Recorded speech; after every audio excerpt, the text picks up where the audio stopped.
বেশ করেছি। তুমি জানো না রাত্রে বলে ইস্যু করতে আমার খুব ভয় লাগে। আমাকে ডাকলাম উঠলে না কেন? এই জন্য তুমি বিছানার মধ্যে হিসু করবা? এখন এই হিসু পরিষ্কার কে করবে? কেন? তুমি তুমি আমার বউ না? নোংরা ছেলে কোথাকার, তোমার এই নোংরা বিছানা আমি পরিষ্কার করব? কখনোই না।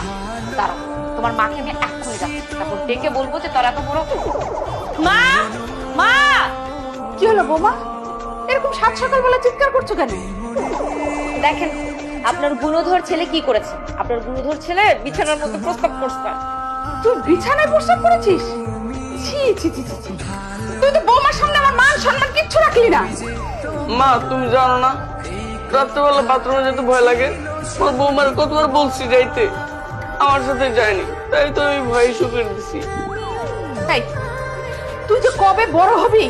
এখন তো বিয়ে হয়েছে, এখন তো একটু নিজেকে পরিবর্তন